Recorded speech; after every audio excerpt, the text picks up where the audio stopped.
परशुराम जयंती के निर्मल दिन पर विश्व की गुड गवर्नेंस की कैपिटल अयोध्या, उसकी पावन धरा पर मंच और सामने बैठे हुए एक दूसरे की शोभा और सम्मान बढ़ा रहे भाइयों और बहनों, आज का ये कार्यक्रम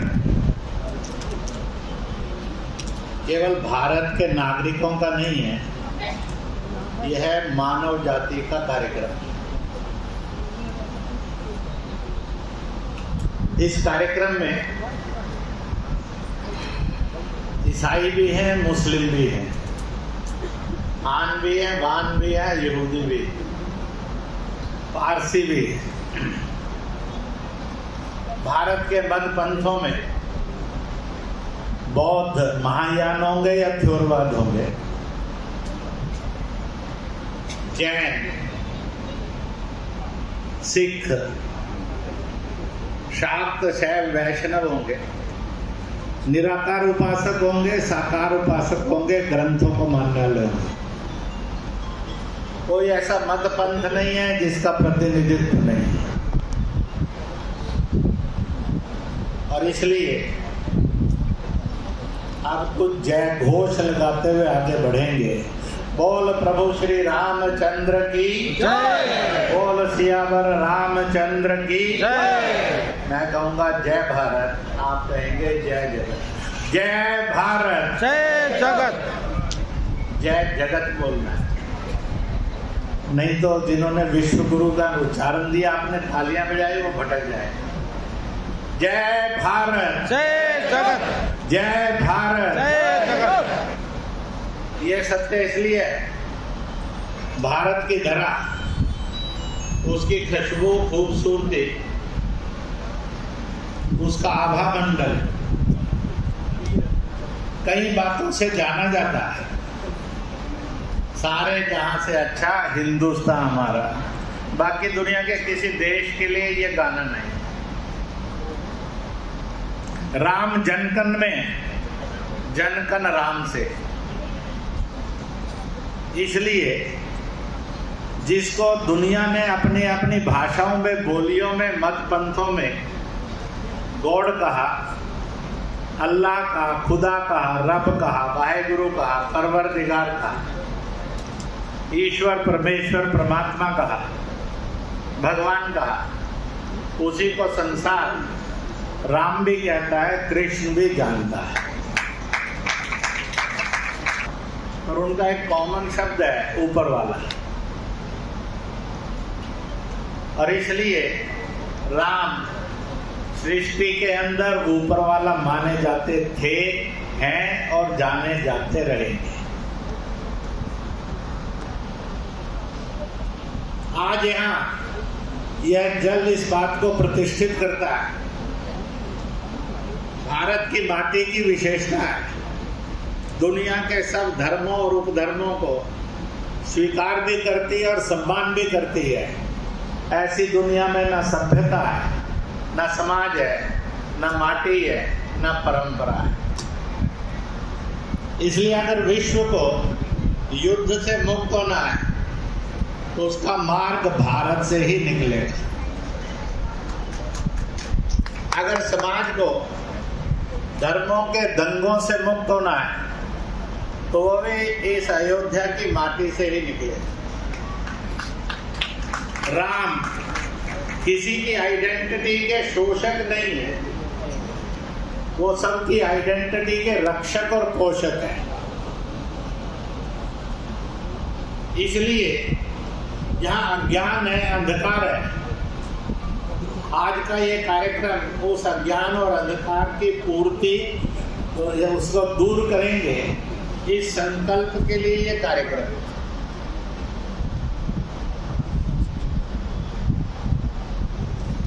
अगर हम चाहते हैं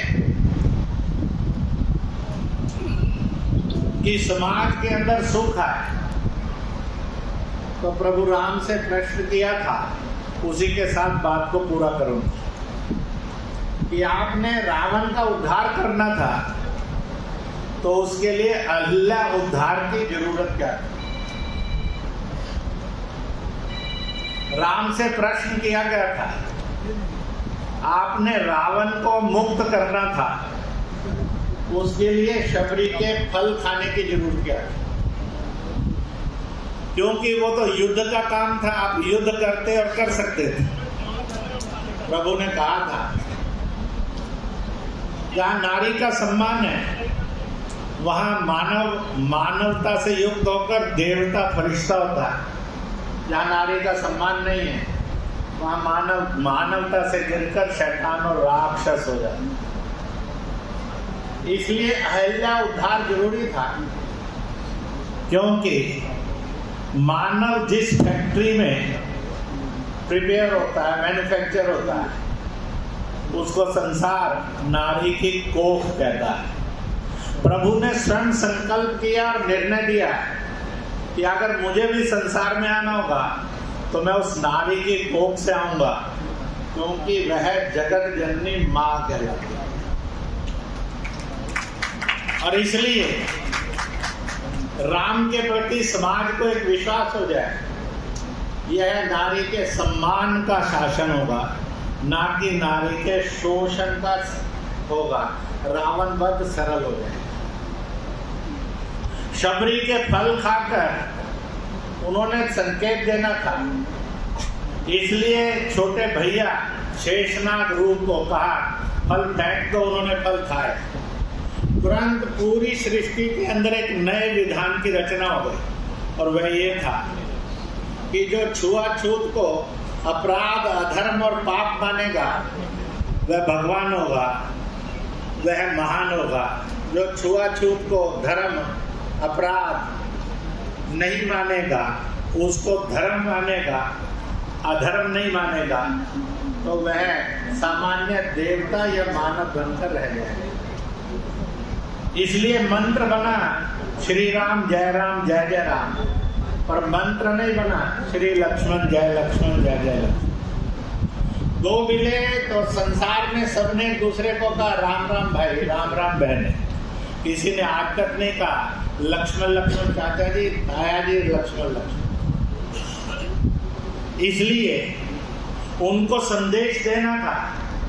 गुड गवर्नेंस होती है जहां पर दुखी, पीड़ित, कमजोर, असहाय, निर्बल, दिव्यांग, अनुसूचित कुछ भी होगा, इनसे मुक्त होकर सबका सम्मान होगा, सबको सहयोग होगा, सब में समरसता और सद्भाव होगा। और इसलिए अयोध्या से जो राज उभरेगा वह गुड गवर्नेंस का, समता और समानता का होगा। और ये संदेश देने के बाद रावण को समाप्त करना सरल होगा।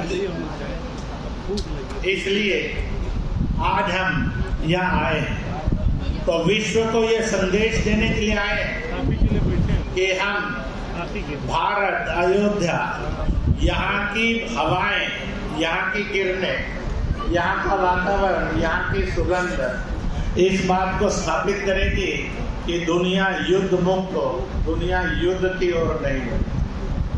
मैं इस बात का संदेश देंगी इस कार्यक्रम के द्वारा कि सारी विश्व की मानव जाति हम एक थे, एक हैं, एक होकर ही जिएंगे। और इसलिए हम भाई बहन थे, भाई बहन हैं और भाई बहन कर होकर ही जिएंगे। इसी के साथ साथ देश और दुनिया के अंदर धर्म के नाम पर कन्वर्शन ना और कन्फ्लिक्ट, झगड़े ना, बल्कि सब धर्मों का सम्मान हो। इसलिए मजहब नहीं सिखाता आपस में वैर करना, इसका संदेश देने के लिए आज का कार्यक्रम। इसी प्रकार से अनटचेबिलिटी फ्री, मेरे और आपका शरीर, मन, बुद्धि, आत्मा इस पाप से, कैंसर से मुक्त हो, इसलिए आज का जलाभिषेक। इसी के साथ साथ प्रदूषण मुक्त हो, पर्यावरण युक्त हो, और जो अंत में खड़ा है उसका तिरस्कार नहीं हो, उससे प्यार और सम्मान हो। और इसलिए अयोध्या जिसने राम दिया, राम को धारण किया, जिसने रामायण दी और रामायण का संदेश दिया, जिसने वो राज दिया, इसलिए राम मर्यादा पुरुषोत्तम है।